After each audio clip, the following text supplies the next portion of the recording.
قدم ہے راہ الفت میں تو منزل کی ہوس کیسی، یہاں تو عین منزل ہے تھکن سے چور ہو جانا۔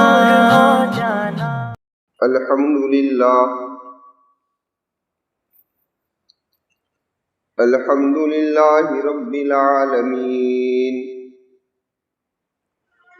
والصلاة والسلام على سید المرسلین وعلى آلہ واصحابہ اجمعین، اما بعد فقد قال اللہ تبارک وتعالی فی الکلام المجید والفرقان الحمید، اعوذ باللہ من الشیطان الرجیم، بسم اللہ الرحمن الرحیم، وَتُوبُوا إِلَى اللَّهِ جَمِيعًا أَيُّهَا الْمُؤْمِنُونَ لَعَلَّكُمْ تُفْلِحُونَ۔ صدق اللہ العظیم۔ معزز سامعین کرام اور پردہ نشین خواتین، اللہ تبارک و تعالیٰ کا بڑا احسان ہے کہ جس ذات عالی نے ہمیں شعبان المعظم جیسا مبارک مہینہ نصیب فرمایا۔ اللہ سے دعا کرتا ہوں اللہ تبارک و تعالیٰ آج کی بابرکت اور فضیلت والی رات بھی عافیت، عزت و صحت کے ساتھ نصیب فرمائے۔ آپ جانتے ہیں کہ اس مسجد ہی کے اندر اور ہمارے اقربا اور ہمارے رشتہ داروں ہی کے اندر کچھ لوگ ایسے تھے کہ جو گزشتہ شب برات کے اندر موجود تھے۔ آج کی اس فضیلت والی رات میں وہ مٹی کے نیچے ہیں۔ اللہ سے دعا کرتا ہوں اللہ ان سارے مرحومین کی مغفرت فرمائے۔ تو اللہ نے ہمیں ایک قیمتی موقع اور قیمتی وقت دیا ہے، اللہ اس کی قدر کرنے کی توفیق عطا فرمائے۔ دیکھیے، انسان کوئی بھی عمل کرے تو یہ عمل کے لیے دو چیزیں ضروری ہے۔ جب تک اس عمل میں دو چیزیں نہیں ہوگی وہ عمل قبول نہیں ہوا کرتا۔ ایک کہ اس عمل کے اندر اخلاص ہو، اور دوسرا کہ وہ عمل محمد رسول اللہ صلی اللہ علیہ وسلم کے طریقے پر۔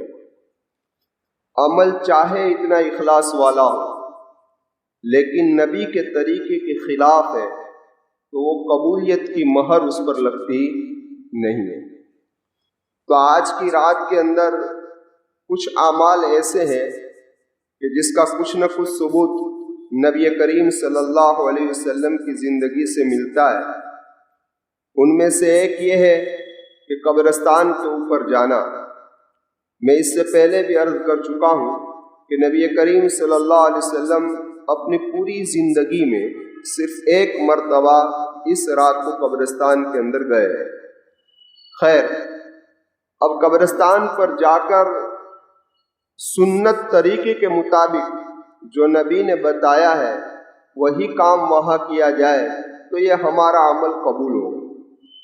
اگر ہم اس سے ہٹ کر کام کریں گے تو پھر یہ ہمارا عمل قبول ہوگا نہیں۔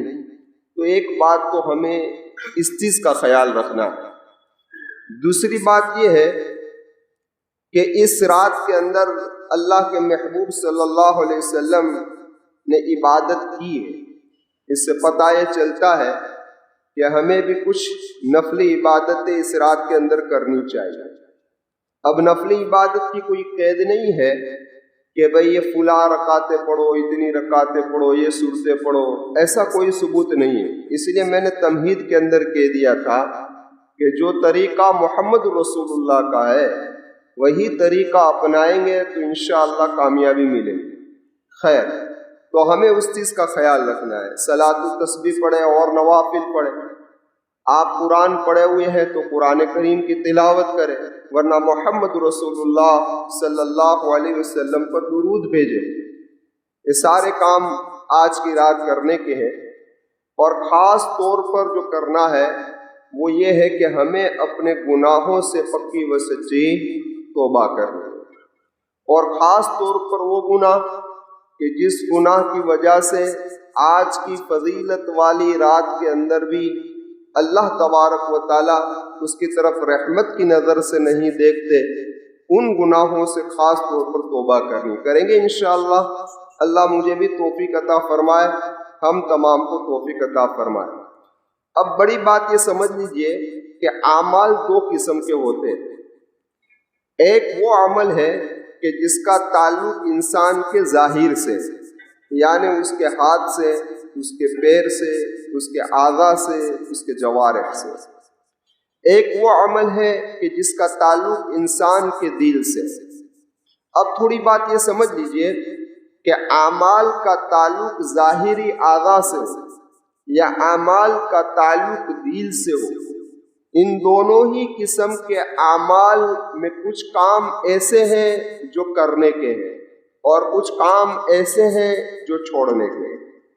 اب تھوڑی دیر کے لیے آپ اور یہ سمجھ لیجئے بات کہ جو کام اعمال، وہ اعمال کہ جس کا تعلق ظاہری اعضاء سے، اس میں جو کام کرنے کے، مثال کے طور پر ہاتھ، پیر، اعضاء، جوارح، تو اس سے کرنے کے کام کیا ہے؟ تو کہ نماز پڑھنا، کسی کی مدد کرنا، اور اس سے نہ کرنے کے کام کیا ہے؟ تو کہ کسی پر ظلم نہیں کرنا ہے۔ سمجھ میں آئی بات؟ کسی پر ظلم نہیں کرنا ہے، یہ نہ کرنے کے کام ہے۔ اسی طریقے سے انسان کا دل ہے، اس دل کے اندر، اس دل سے بھی کچھ کام کرنے کے ہیں، کچھ کام نہیں کرنے کے۔ کرنے کا کام کیا ہے؟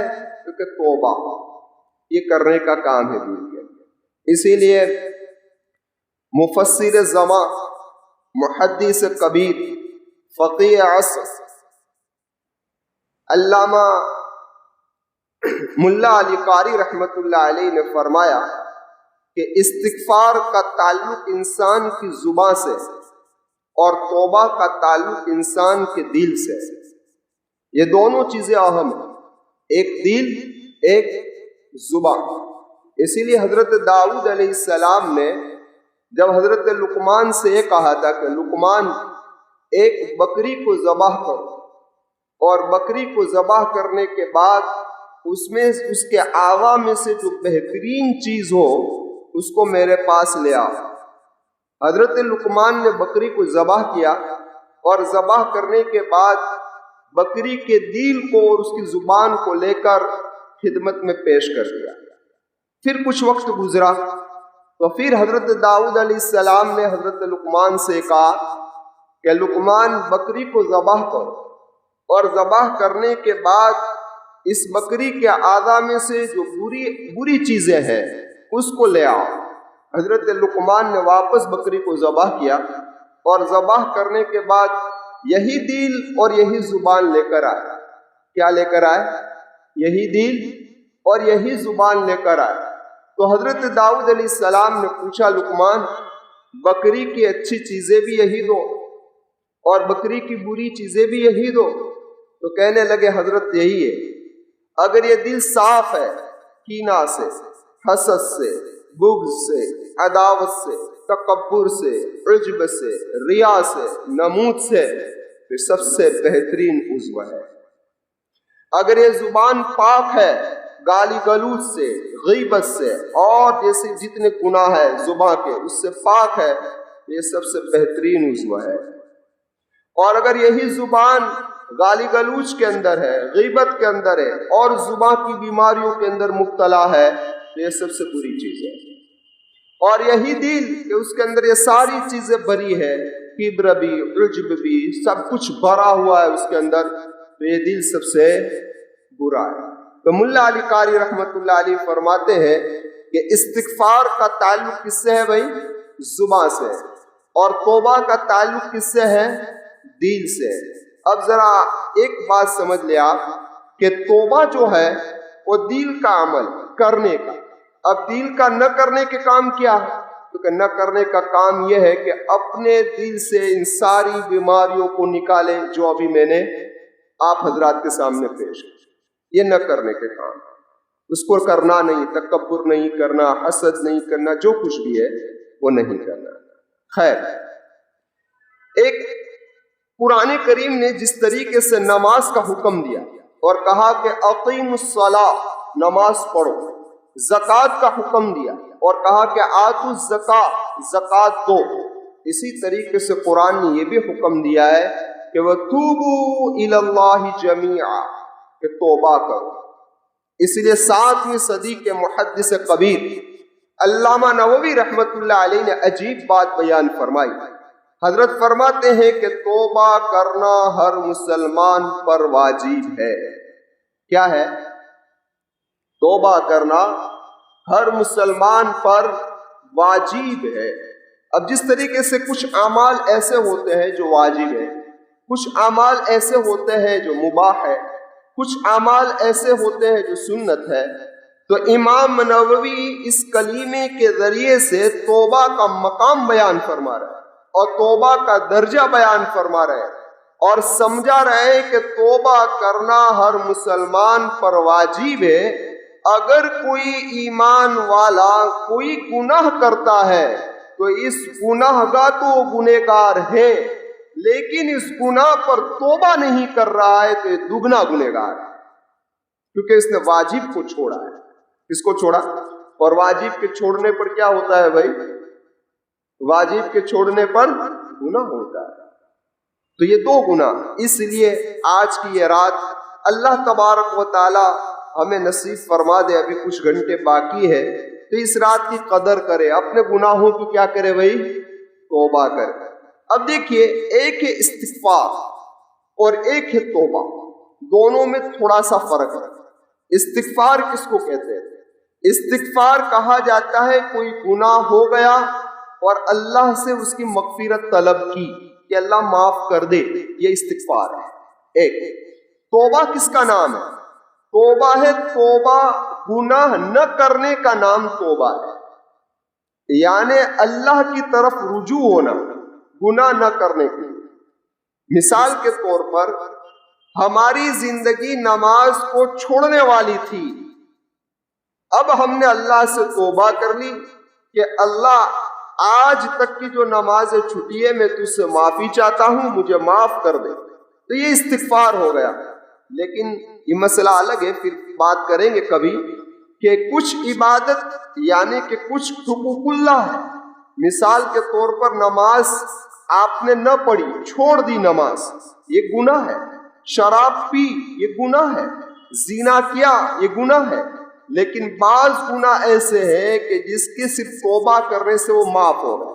شراب پی، اللہ معاف کر دے، اللہ نے معاف کر دیا کہ آج کے بعد نہیں پیوں گا، آپ کی معافی ہو گئی، اب اس کی کوئی قضا نہیں ہے۔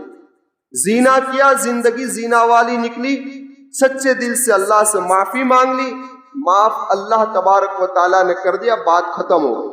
لیکن نماز جو چھوٹی ہے، اللہ سے معافی مانگی آپ نے، اللہ میری نمازیں چھوٹ گئی ہے، آج تک نمازیں میں نے چھوڑی ہے، مجھے معاف کر دے، تو یہ تو استغفار ہو گیا۔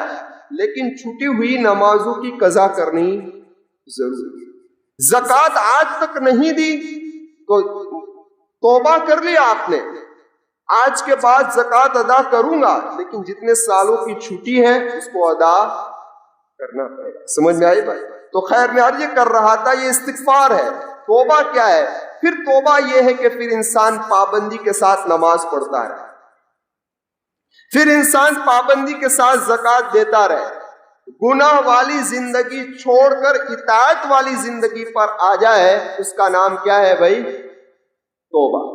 پیارے آقا و مولا محمد رسول اللہ صلی اللہ علیہ وسلم، بخاری شریف کی روایت ہے، دین میں 70 مرتبہ استغفار کیا کرتے، اور مسلم شریف کی روایت ہے کہ دین میں 100 مرتبہ توبہ کیا کرتے۔ اب نبی کی ذات تو معصوم ہے، نبی کی ذات تو معصوم ہے، پھر استغفار کیوں؟ علماء نے کہا ہے کہ جتنا آدمی اللہ کے قریب ہوتا ہے اس کے دل میں اتنا ہی اللہ کا ڈر ہوتا ہے۔ مثال کے طور پر دادا کے پاس چھوٹا سا پوتا ہے اور یہ پوتا دادا کی داڑھی بھی کھینچتا ہے، اس کے چشمے کو بھی اتار کر پھینک دیتا ہے، تو دادا کچھ کہتا ہے؟ کچھ نہیں کہتا۔ لیکن یہی پوتے کا باپ یعنی اس کا صاحبزادہ آ جائے اور باپ کے چشمے کو اتار کر پھینک دے اور داڑھی کو کھینچنے لگے تو کیا ہوگا؟ کیا ہو جائے گا بھائی؟ معاملہ گڑبڑ ہو جائے گا نا۔ کیوں؟ اس پوتے کے دل کے اندر دادا کی معرفت نہیں ہے، اس لیے اس کے دل کے اندر ڈر نہیں ہے، خوف نہیں ہے۔ لیکن اس بیٹے کے اندر باپ کی معرفت موجود ہے کہ میرا باپ ہے، اس کا ادب لازم ہے، ضروری ہے، اس کے بعد یہ حرکت کر رہا ہے تو گوارا نہیں ہے۔ تو جتنا بندہ اللہ سے قریب ہوتا جائے گا اتنا ہی اس کے دل کے اندر اللہ کا ڈر بڑھتا جائے گا۔ الغرض وقت جا رہا ہے، مختصر طور پر آئیے اس بات پر کہ علامہ سید سلیمان ندوی رحمت اللہ علیہ ایک مرتبہ حکیم الامت رحمت اللہ علیہ کے پاس آئے اور کرنے لگے کہ حضرت تصوف کا مقصد کیا ہے؟ کہ تصوف کرتے ہو تو اس کا مقصد کیا ہے؟ حکیم الامت رحمت اللہ علیہ نے فرمایا کہ رگ رگ کے اندر سے گناہوں کی کھوٹ کو نکال دینا، یہ ہے تصوف کا مقصد۔ اسی لیے کسی اللہ والے سے ایک شخص نے سوال کیا، کیا سوال کیا کہ حضرت انسان بالغ کب ہوتا ہے؟ تو حضرت نے کہا کہ بالغ شریعت کے بالغ طریقت۔ تو سائل نے کہا کہ حضرت دونوں بتا دیجئے، بالغ شریعت بھی بتا دیجئے اور بالغ طریقت بھی بتا دیجئے۔ تو حضرت نے کھول کر بات کی کہ جب انسان کے جسم سے منی نکلتی ہے تو وہ بالغ شریعت ہوتا ہے۔ کیا ہوتا ہے؟ بالغ شریعت ہوتا ہے۔ اور جب انسان خود منی سے نکل جائے تو یہ بالغ طریقت ہو جائے۔ منی سے نکل جائے گا کیا مطلب؟ یعنی شہوت کے گناہ سے نکل جائے، شرمگاہ کے گناہ سے نکل جائے تو یہ بالغ طریقت ہوتا ہے۔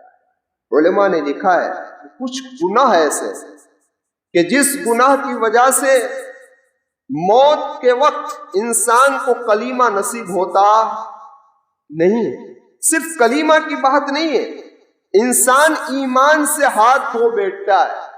ان میں سے ایک یہ کون سا کہ انسان شریعت کے احکام کو بوجھ سمجھے۔ کس کو؟ ہاں، ابھی رمضان آئے گا تو انسان روزے کو بوجھ سمجھے، اوہو 30 دن روزے رکھنے پڑیں گے۔ ہمارے مذہب میں کیا قید لگا دیے ہے نا، 30 دن روزے رکھنا، ایک ہی روزہ نہ رکھنا، یہ گناہ کبیرہ ہے۔ لیکن عجیب بات ہے کہ آج تو انسان روزہ رکھتا بھی نہیں ہے اور ساتھ ساتھ کے اندر شرعام کھانا بھی کھا رہا ہے، چائے بھی پی رہا ہے، اور پھر اسے کہا یہ جا رہا ہے کہ اللہ کے بندے کم از کم روزے دار کا تو لحاظ کر۔ تو کیا کہتا ہے؟ جس کے لیے روزہ ہے اس کا ڈر نہیں تو تم سے کیا ڈرنے کا؟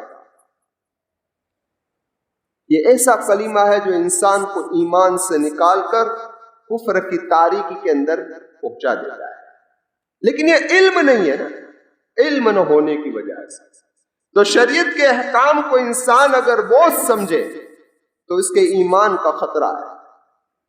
زکوٰۃ کو بوجھ سمجھا، کیوں ہم دیں؟ روزے کو بوجھ سمجھا، کیوں ہم رکھیں؟ اس طریقے سے عورتوں نے پردے کو بوجھ سمجھا، کیوں ہم اپنی نمائش کو ظاہر نہ کریں، ہم اپنے کپڑوں کو، ہم اپنی زینت کو دوسروں کو نہ دکھائیں۔ یہ بوجھ سمجھ رہی ہیں عورتیں اگر پردے کو، تو اس کے ایمان کا ایک واقعہ لکھا ہے کہ ایک لڑکے کی وفات کا وقت، یعنی کہ نوجوان تھا، اس کی وفات کا وقت قریب آیا اور اس کو کہا گیا کہ کلمہ پڑھیے، تو اس نے انکار کر دیا کلمہ پڑھنے سے۔ وجہ پوچھی عالم نے کہ کیا وجہ ہے کہ اس کی زبان سے کلمہ نکلا؟ تو اس کے اہلیہ نے بتایا، بیوی نے بتایا، یہ غسل جنابت کو بوجھ سمجھتا تھا، اور یہ کہہ رہا تھا کہ بنی اسرائیل میں کیسا تھا کہ بیوی سے ملنے کے بعد غسل نہیں، آج ہمارے اوپر تو غسل واجب ہے، ٹھنڈی میں بھی نہانا، گرمی میں بھی نہانا، ہر موسم میں نہانا۔ تو اس نے بوجھ سمجھا، آخر کے اندر ایمان کو کیا کر لیا گیا بھائی؟ سلب چھین لیا گیا۔ اس لیے ایک اس سے ہم بچیں گے انشاءاللہ۔ دوسری بات، دوسرا کون سا گناہ؟ تو کہ اسلام پر اللہ کا شکر ادا نہ کرنا۔ ہمیں اللہ نے مسلمان بنایا، ہمیں اللہ نے اسلام جیسی دولت عطا فرمائی، ایمان عطا فرمایا ہے، اس کی کیا کرنی چاہیے بھائی؟ اللہ کا شکر ادا کرنا چاہیے۔ اگر کوئی بندہ اس پر اللہ کا شکر ادا نہیں کرتا تو خطرہ ہے اس کا ایمان سلب ہو جائے، چھین لیا جائے۔ اس لیے تو آقا مکی و مدنی محمد رسول اللہ صلی اللہ علیہ وسلم کی صبح شام کی جو دعائیں ہیں ان میں سے ایک دعا یہ ہے، رضیت باللہ ربا وبالاسلام دینا وبمحمد نبیا صلی اللہ علیہ، صبح میں پڑھے شام میں پڑھے۔ دو، تیسرا کہ خاتمہ، سوئے خاتمہ کا ڈر، برے خاتمہ کا ڈر دل سے نکل جانا، یہ بھی ایمان کو یعنی مرتے وقت کلمہ نصیب نہیں ہوتا۔ کیا نکلا خلاصہ؟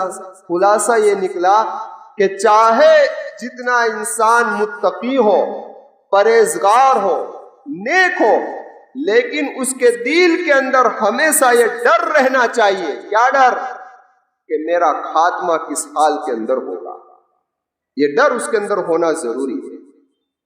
اگر یہ ڈر نکل گیا تو ہو سکتا ہے کہ موت کے وقت اس کو کلمہ نصیب۔ تو ہمیشہ ہمیں اپنے آپ کو ڈرائے رکھنا چاہیے کہ میرا خاتمہ کس حال کے اندر، اور اللہ سے حسن خاتمہ مانگتے رہنا چاہیے، اور برے خاتمے سے اللہ سے دعا بھی کرتی رہنی چاہیے کہ اللہ برے خاتمے سے حفاظت فرما۔ اب آئیے، اسی لیے علماء نے لکھا ہے کہ آدمی اگر یہ کہے، آج آپ کی میں 5-10 منٹ زیادہ لوں گا کیونکہ آج ایسے بھی چھٹی کا دن ہے، کسی کو کہیں جانا نہیں، خیر، آدمی اگر یہ چاہتا ہو، انسان اگر یہ کہہ رہا ہو کہ میرے دل میں اللہ کا خوف ہے اور اللہ کا ڈر ہے، اور اگر یہ آدمی گناہ سے بچتا نہیں ہے تو اس کا یہ خوف بے فائدہ ہے، کوئی فائدہ نہیں اسے خوف۔ اسی طریقے سے کوئی انسان یہ کہہ رہا ہو کہ مجھے اللہ سے امید ہے کہ میرا اللہ بڑا غفور الرحیم ہے، مجھے معاف کر دے گا، مجھے بخش دے گا، امیدیں باندھی ہوئی اس کی، لیکن اس کے دل کے اندر یعنی اس کی زندگی میں اعمال نہیں ہے، تو ایسی امیدیں بے فائدہ ہے، ایسی امیدیں۔ اسی طریقے سے وہ دعا بے فائدہ ہے جس دعا میں انسان اللہ تبارک و تعالیٰ سے حسن ظن نہ ہو، اچھا گمان نہ رکھے۔ آدمی آج کہہ دیتا ہے آرام سے کہ ہماری دعا تو قبول نہیں ہوتی، ہماری دعا کون سنتا ہے، کہتا ہے نا، اس کا مطلب کہ اللہ سے حسن ظن نہیں ہے، تو ایسی دعا بے فائدہ ہے، ایسی دعا سے کوئی فائدہ ہوگا؟ اللہ سے اچھا گمان رکھے کہ اللہ میری دعا ضرور قبول کر ہی لے گا۔ ندامت کے بغیر استغفار بے فائدہ ہے، دل میں کوئی ندامت نہیں، لاکھ گناہوں کی معافی مانگ لے کوئی فائدہ نہیں۔ اصلاح باطن کے بغیر اصلاح ظاہر کا کوئی فائدہ نہیں۔ تمہارے باطن کے اندر سب کچھ بھرا پڑا ہے، ظاہر تمہارا سوارا ہوا ہے، اس سے کوئی فائدہ نہیں۔ اور اخلاص کے بغیر عمل بے فائدہ ہے، عمل میں اخلاص نہیں، چاہے ایسا عمل کر لو کوئی فائدہ ہوگا؟ اس لیے آج کی رات ہمیں اللہ تبارک و تعالیٰ کے سامنے سچے دل سے توبہ کریں گے انشاءاللہ۔ اب توبہ کس طریقے سے کرنی ہے؟ کیونکہ توبہ کریں گے اللہ کے سامنے روئیں گے، لیکن ہم نے تو ایسے لوگوں کو بھی دیکھا ہے کہ وہ دعا کے اندر ہاتھ اٹھانے سے بھی شرم محسوس کرتے ہیں۔ تو ہاتھ اٹھانا بھی اللہ کے سامنے، غیر اللہ کے سامنے ہاتھ پھیلائے گا، مخلوق کے سامنے ہاتھ پھیلائے گا، لیکن جو غنی ہے، جو دینے والا ہے، اس کے سامنے ہاتھ اٹھانے سے اس کو شرم محسوس ہو رہی ہے، اور دعا بھی مانگے گا تو اس کے ہاتھ نیچے پڑے ہوئے، اس طریقے سے کر رہا ہو۔ طریقہ ہے دعا کے آداب میں اپنے ہاتھوں کو کہاں تک اٹھائے، کس طریقے سے رکھے، کہاں تک رکھے، کیسے آہوزاری سے مانگے۔ تو آج کی رات جب بندے کو چاہیے کہ اللہ سے توبہ کرے، تو اپنے آنکھوں سے آنسوؤں کو کیا کرے بھائی؟ بہائے۔ اللہ کے محبوب صلی اللہ علیہ وسلم ایک مرتبہ واعظ کر رہے تھے، نصیحت کر رہے تھے۔ اس واعظ و نصیحت کے درمیان ایک صحابی رسول زار و قطار رونے لگے۔ کیا کرنے لگے؟ رونے لگے۔ اللہ کے محبوب صلی اللہ علیہ وسلم نے فرمایا یہ اس قدر رویا ہے، اس قدر رویا ہے کہ اس کی وجہ سے اللہ نے سارے مجمع کی مغفرت فرما دی۔ کس کی مغفرت فرما دی؟ اس لیے اجتماعی دعا کا یہ فائدہ ہے۔ آج رات مغرب کے بعد بیان ہے اور اس کے بعد دعا ہوگی، تو خیر اجتماعی دعا کا ایک فائدہ ہے کہ جب اس مجمع کے اندر کوئی ایک بندہ ایسا ہوتا ہے کہ جو سچے دل سے اللہ سے توبہ کرتا ہے اور اس کا رونا اللہ کو اتنا پسند آتا ہے کہ اس کے رونے پر اللہ مجمع کی مغفرت فرما دیتے ہیں۔ تو ایک کام تو یہ کرنا ہے۔ اب جب توبہ ہو گئی تو اب کچھ کام اور کرنا۔ ان میں سے سب سے بڑا مسئلہ ہمارے نزدیک جو ہے وہ یہ ہے کہ ساری توبہ حقوق اللہ کی ہوتی ہے، حقوق العباد کی، بولو نا بھائی، حقوق العباد کی، اور حقوق العباد تو اللہ بھی معاف کرے گا، کرے گا۔ کسی پر ظلم کیا ہے، جب تک معافی نہیں مانگو گے ظلم معاف۔ کسی کا حق چھینا ہے، جب تک نہیں دو گے وہاں تک معاف اللہ نہیں کرے گا۔ اس لیے علماء نے عجیب بات لکھی ہے، فرمایا قرآن کریم کے اندر ایک طرف سے عبادت کی آیتوں کو اٹھاؤ، نماز کو لو، زکوٰۃ کو لو، روزے کو لو، حج کو لو، ان ساری آیتوں کو ایک جگہ پر اکٹھا کرو، اور ایک طرف حقوق العباد کے آیات قرآن کریم میں سے چنو، نکاح کو لو، طلاق کو لو، وصیت کو لو، وراثت کو لو، دیت کو لو، زینا کو لو، پردے کو لو، ان ساری آیتوں کو اکٹھا کرو تو کون سی آیتیں بڑھ جاتی ہے؟ ذرا غور کریں آپ۔ علماء نے لکھا ہے 75% اسلام حقوق العباد کی طرف ترغیب دے رہا ہے۔ کتنی؟ 75%۔ قرآن کو اٹھاؤ، حدیث کو اٹھاؤ، حقوق العباد کو جو بیان کیا ہے کھول کھول کر، اور علماء نے یہاں تک بھی لکھا ہے کہ آپ قرآن کریم کی ان آیت کریمہ کو پڑھو جن آیات میں نماز کا حکم ہے، جن آیات میں زکوٰۃ کا حکم ہے، جن آیات میں حج کا حکم ہے، اور قرآن کریم کی ان آیات کو بھی پڑھو جن میں زینا کا ذکر ہے، جس میں طلاق کا ذکر ہے، جس میں نکاح کا ذکر ہے، جس میں وصیت کا ذکر ہے، جس میں وراثت کا ذکر ہے۔ اللہ نے دونوں کے انداز بھی بدل دیے اور لہجے بھی بدل دیے۔ یہاں لہجہ کچھ الگ ہے، یہاں لہجہ کچھ الگ ہے، یہ سمجھانے کے لیے کہ حقوق اللہ تو اللہ معاف کر دے گا، حقوق العباد نہیں معاف۔ ہاں، حقوق العباد معاف نہیں ہوگا۔ کسی کا حق چھین لیا ہے، آج بہنوں کو محروم کر دیا، وراثت سے وہ سمجھ گئے کہ ہم سب کچھ ہو گئے۔ کسی کا قرضہ لے لیا اور قرضہ دینے پر آمادہ نہیں، وہ سمجھ گئے کہ ہم بچ گئے، نہیں ہو سکتا۔ حقوق العباد کا مسئلہ ٹھہرا، اس لیے قرآن کریم نے بہترین انداز میں سمجھایا۔ کیوں؟ فرمایا یوم یفر المرء من اخیہ وامہ وابیہ وصاحبتہ وبنیہ۔ کیوں؟ انسان قرابت دار سے قیامت کے میدان میں بھاگے گا۔ ایک انسان جس بھائی کے ساتھ سینے کو سینے سے لگاتا تھا، جس بھائی کی آمد پر دسترخوان بچھایا کرتا تھا، جس بھائی کی آمد پر نہ جانے کیا سے کیا قربانیاں دیا کرتا تھا، کیا وجہ ہے کہ قیامت کے میدان میں اسی بھائی سے بھاگے گا؟ کوئی تو وجہ ہوگی۔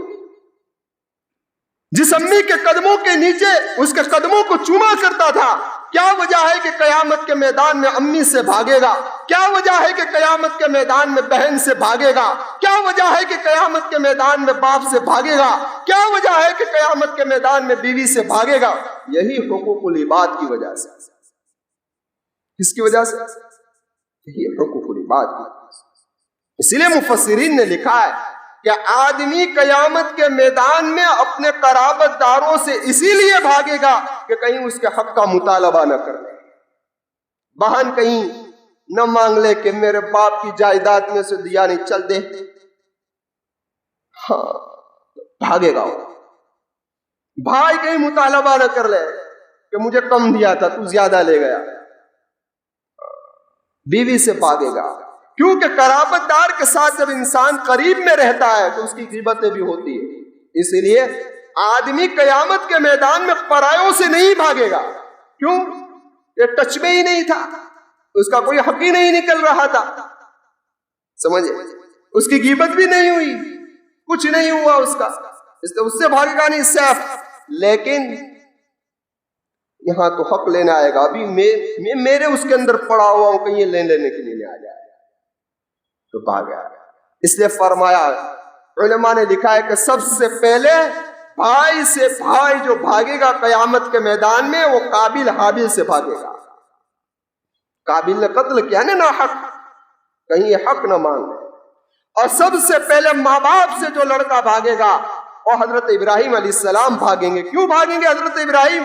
حضرت ابراہیم علیہ السلام اس لیے بھاگیں گے کہ میرے والدین حالت کفر میں اس دنیا سے رخصت ہوئے ہیں، کہیں ابھی میرے پاس آ کر سفارش کی درخواست نہ کر دے کہ بیٹا سفارش کروا دے۔ اور سب سے پہلے اپنی بیویوں سے حضرت نوح علیہ السلام اور حضرت لوط علیہ السلام بھاگیں گے۔ وجہ اس کی یہ ہے کہ ان کی بیوی منافقہ تھی، اور منافق کے لیے سفارش قبول کی نہیں جاتی، اس لیے اللہ کے انبیاء ان سے دور رہے، کہیں بیوی آ کر یہ نہ کہہ دے کہ ہماری سفارش کروا دے۔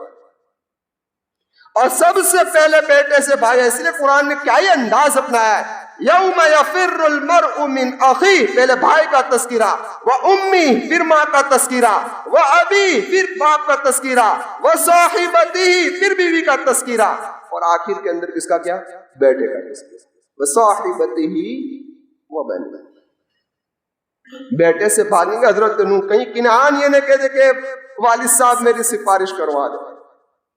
ایک تو یہ مسئلہ ہے، آج بھی ایسا ہوتا ہے نا، جس کے پاس تم پیسے مانگتے ہو تو تم سے بھاگتا ہے کہ نہیں، کہیں ابھی مانگ نہ لے تو کہاں سے دوں گا، تو وہاں بھی یہی مسئلہ ہے۔ اس لیے اللہ نے اس مبارک رات جو ہمیں عطا فرمائی ہے نا، اس مبارک رات کے اندر ایک طرف سے جہاں حقوق اللہ سے توبہ کرنی ہے، وہیں حقوق العباد سے بھی توبہ کریں گے انشاءاللہ۔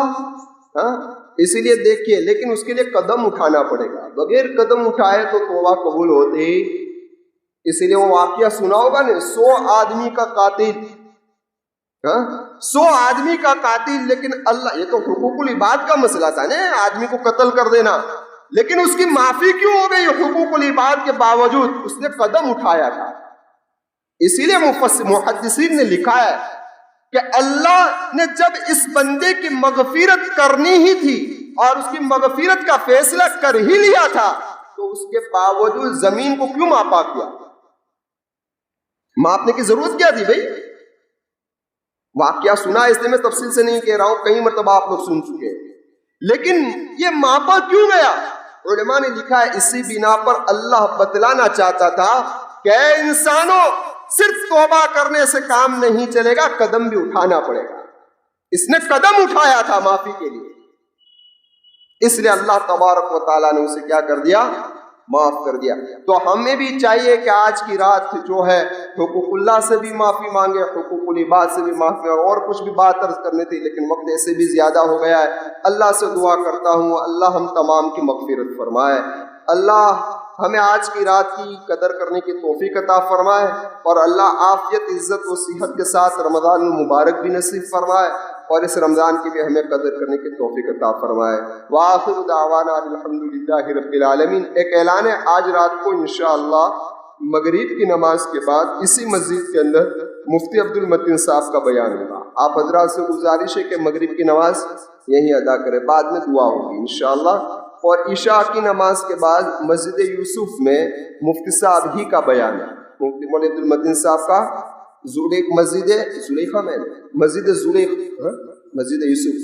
مسجد یوسف میں عشاء کی نماز کے بعد اور مغرب کی نماز کے بعد ڈھال کی مسجد میں مفتی صاحب کا بیان ہے۔ آپ حضرات سے گزارش ہے کہ آپ بھی آئے، اپنے دوست و احباب کو بھی لائے، اجتماعی دعا ہوگی، اللہ کے کسی نیک بندے کے آمین پر اللہ ہمارے گناہوں کو معاف فرما دے۔ وآخر دعوانا